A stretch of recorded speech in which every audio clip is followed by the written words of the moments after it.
Assalamualaikum warahmatullahi wabarakatuh.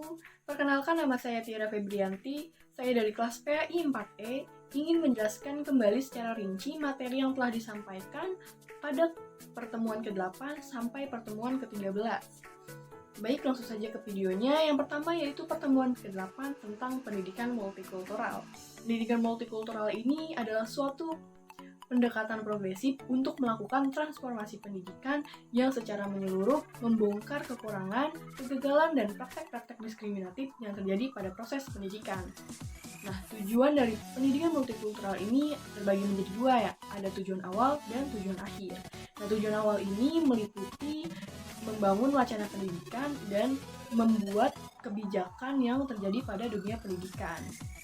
Kemudian yang kedua, pada tujuan akhir, pendidikan multikultural ini mengharapkan agar peserta didik dapat membangun karakter yang kuat dan tidak hanya memahami materi atau pelajaran yang ada. Kemudian metode-metode yang dapat digunakan dalam proses pendidikan multikultural ini terbagi menjadi 4. Yang pertama adalah kontribusi, di mana peserta didik dapat diajak dalam berpartisipasi dalam memahami kultur lain. Kemudian metode yang kedua itu ada pengayaan, yaitu memperkaya kurikulum dengan kultur yang ada. Kemudian metode yang ketiga adalah transformatif, di mana peserta didik dapat memahami budaya, etnik, bahkan serta agama secara kritis. Dan yang terakhir adalah pembuatan keputusan dan aksi sosial, yaitu mengintegrasikan metode transformasi dengan aktivitas nyata yang ada di masyarakat. Nah, lanjut ke pendekatan-pendekatan yang dapat digunakan dalam pendidikan multikultural. Yang pertama adalah pendekatan historis, yaitu mempelajari sejarah atau histori yang terjadi pada masa lalu, kemudian direalisasikan kepada masa sekarang ataupun masa depan nanti. Kemudian yang kedua adalah pendekatan sosiologis, yaitu proses kontekstualisasi yang pernah terjadi sebelumnya. Kemudian pendekatan yang ketiga adalah pendekatan kultur, di mana menitik beratkan tradisi yang berkembang. Kemudian pendekatan yang keempat adalah pendekatan psikologis, yaitu memperhatikan psikologis perseorangan atau setiap individu. Kemudian yang kelima ini ada pendekatan estetik, yaitu mengajarkan peserta didik untuk bersikap sopan santun, ramah, dan damai. Kemudian pendekatan yang terakhir yaitu berekspektif gender atau menyadarkan peserta didik agar tidak membeda-bedakan gender ataupun jenis kelamin. Baik, cukup sekian dari pertemuan ke-8, lanjut ke pertemuan 9. Pertemuan 9 yaitu tentang pemikiran pendidikan menurut Ibnu Khaldun. Ibnu Khaldun ini sudah tumbuh dan berkembang dalam suasana keilmuan dan keagamaan yang cukup kental. Beliau juga pernah hidup lama di Afrika Utara, Eropa tepatnya di Spanyol, dan di Mesir. Pemikiran keagamaan menurut Ibnu Khaldun ini sangat religius. Beliau juga memiliki kecenderungan sufistik yang sangat kuat. Terdapat 3 tingkatan proses berpikir menurut Ibnu Khaldun. Yang pertama yaitu al-aqli al-tamyizi, yaitu pemahaman intelektual manusia terhadap segala sesuatu yang ada di dalam alam semesta dengan tatanan alam yang berubah. Yang kedua adalah al-aqli al-tajribi, yaitu pemahaman untuk melengkapi manusia dengan ide-ide dan perilaku yang dibutuhkan untuk pergaulan dengan orang lain. Kemudian yang terakhir yaitu al-aqli al-najhari, yaitu pemahaman untuk melengkapi manusia dengan pengetahuan mengenai sesuatu yang ada di belakang prestasi indera.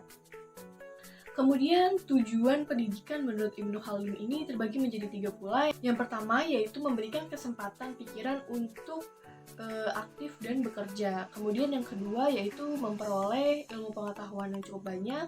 Dan yang ketiga yaitu memperoleh lapangan pekerjaan. Sekian dari pertemuan 9, lanjut ke pertemuan 10 yaitu tentang pemikiran pendidikan menurut Muhammad Abduh. Muhammad Abduh adalah seorang tokoh yang muncul di Mesir pada abad ke-19. Menurut beliau, tujuan pendidikan adalah membentuk kepribadian, moral agama yang diharapkan dapat menumbuhkan sikap politik, sikap sosial, jiwa gotong royong, dan semangat ekonomis. Pemikiran ini dinilai sebagai awal mula kebangkitan umat Islam pada abad ke-19. Nah, metode yang digunakan dalam pendidikan ini yaitu menggunakan metode rasional dan pemahaman, kemudian menghidupkan kembali metode munazoroh dalam memperoleh dan memahami pengetahuan. Sekian dari pertemuan 10, lanjut ke pertemuan 11 tentang pemikiran pendidikan menurut Ahmad Dahlan. Beliau adalah pencetus organisasi masyarakat Muhammadiyah pada tahun 1912.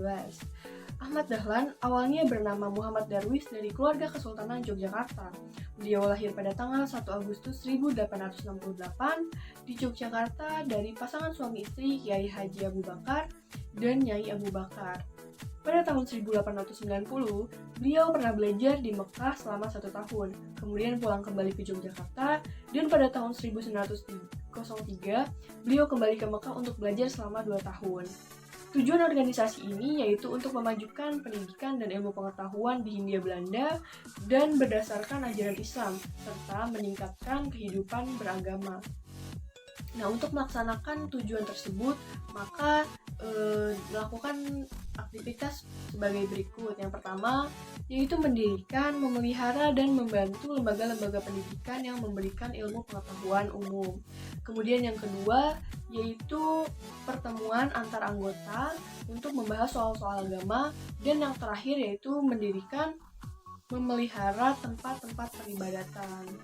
Materi yang dapat diambil dalam pendidikan Ahmad Dahlan ini yaitu yang pertama pendidikan moral lebih baik berdasarkan Al-Quran dan Hadis. Yang kedua pendidikan individu untuk kesadaran individu serta mengembangkan kesehatan mental dan jasmani. Dan yang terakhir yaitu pendidikan masyarakat untuk kesadaran hidup bermasyarakat. Sekian dari pertemuan 11, lanjut ke pertemuan 12 yaitu tentang pemikiran pendidikan menurut Hasyim Asy'ari atau NU. Urgensi menurut Kiai Haji Hasyim Asy'ari meliputi 2 kualifikasi.